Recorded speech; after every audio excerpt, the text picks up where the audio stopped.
پول نداری نرو تو رابطه داداش من. پول نداری نرو تو رابطه داداش من. 2 بار گفتم که متوجه شی. های درود، حالتون چطوره رفقا؟ سلام، امیر حسینم و امروز میخوام راجع به بزرگترین پیش نیاز شروع رابطه باهاتون صحبت بکنم. برای شروع رابطه 1000 تا فاکتور وجود داره که خیلی هاشم خودتون میدونید یا تجربی به دست آوردید یا شنیدید این ور اون ور. ولی یه دونه فاکتور هست به نظر من که تجربی بهش رسیدم، شاید خیلی جا ننوشته باشه، کسی نخونده باشه. بزرگترین فاکتور به نظر من چیه؟ حالا جلوتر بهتون میگم. در وهله اول نیاز به رابطه، بحث نیاز به رابطه راجع بهش صحبت بکنیم. ببینید، نیاز به رابطه تو همه ما وجود داره. یعنی اونی که میگه نداره، یا به قول گفتنی یا دستش به گوش نمیرسه، یا به یه مرتبه ذهنی رسیده، به یه قدرت ذهنی رسیده که تو تنهایی واقعا حالش خوبه و اون خیلی پروسه طولانی داره، یا خیلی باید با تجربه باشی یا خیلی باید دیگه عارف شده باشی. ولی نیاز به رابطه تو همه ما به یه اندازه وجود داره. ما چه بخوایم چه نخوایم نیاز داریم که در طول زندگی، توی سختی ها، توی حتی خوشی ها، لحظاتمون رو با یکی تقسیم بکنیم.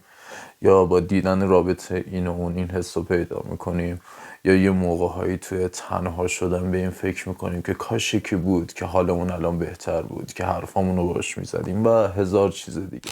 ما نمیتونیم نیاز به رابطه رو تو خودمون بکشیم، بگیم هیچ جوره من نمیخوام رابطه داشته باشم. کسایی که به نظر من نمیخوان اینجوری رابطه داشته باشن یا شرایطشو ندارن یا خیلی خاطره های بد از رابطه دارن که اونم به مرور زمان هی کمرنگ میشه اون خاطره های بد و بخوان نخوان میرن به سمت شروع یه رابطه. حالا که نیاز به رابطه تو ما انقدر چیز بزرگیه و فطریه و ما نمیتونیم ازش فرار بکنیم، یه سری فاکتورها هست که حالا من تیتروار واسهتون توضیح میدم. حالا یکی دو جمله هم در حد 1 دقیقه راجبش صحبت میکنم که من تجربی به اینا رسیدم و اینجوری نبوده که بخوام برم بخونم و سرچ بکنم و اینا.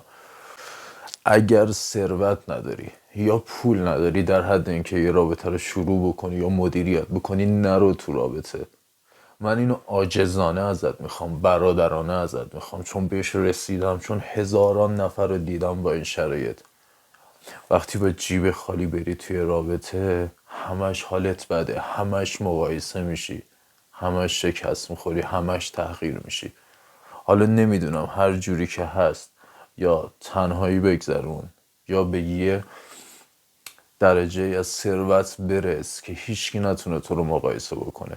ببین، تو پول جیبت نباشه واقعا، یعنی چه میدونم دیوید بکام هم باشی، تو رابطه به چش نمیای.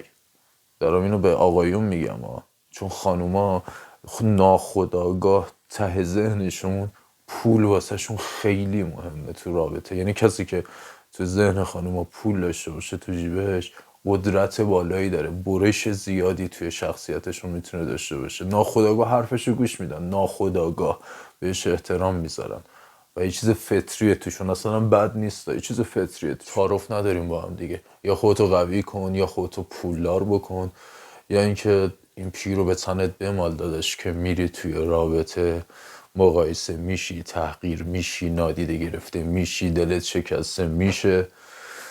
پس خودتو قوی کن، بعد یه رابطه رو از نظر من شروع کن. این نظر جامعه نیست. خیلی ها میان میگن که نه، اگه اینجوری باشه فقط پولدارا میتونن برن تو رابطه و فلان و اینا.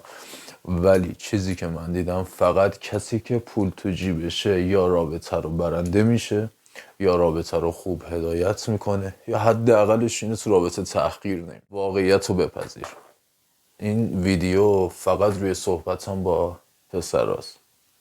داداش گلم، واقعیت رو بپذیر که پول نداشته باشی، امکانات نداشته باشی، نادیده گرفته میشی، یا نه میری چه میدونم توی یارای ذخیره میشینی، یا باید بری تو نیمکت بشینی. متوجه میشی چی میگم دیگه؟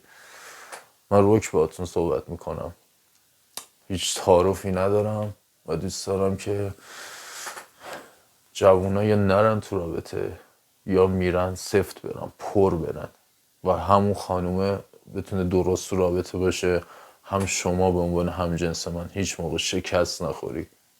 واقعیت رو بپذیر، یا تنها باش، در مسیر پیشرفت باش، خودتو قوی کن، یا اینکه فعلا نرو تو رابطه. گوش بده به حرف من. در آخرم مرسی که منو نگاه کردی. من امیرحسینم، سعی میکنم راه درست و چه به پسره چه به دختره، راههای تجربی که خودم به دست آوردم و نشون بدم. خیلی هم دوست دارم که نظراتتون رو کامنت بکنید زیر همین ویدیو و بگین حالا ویدیوهای بعد راجع به چه موضوعی صحبت بکنیم، یا بگید نظرتون موافق منه یا مخالف منه. همدیگه رو به چالش بکشیم، همدیگه رو کمک بکنیم که سرخورده تو جامعه نداشته باشیم، رابطه‌های شکست خورده، خیانت و چیزایی که حالا تو ویدیوهای بعد راجبش توضیح میدیم نداشته باشیم. خیلی دوستتون دارم. لطفا لایک و سابسکرایب یادتون نره. مرسی.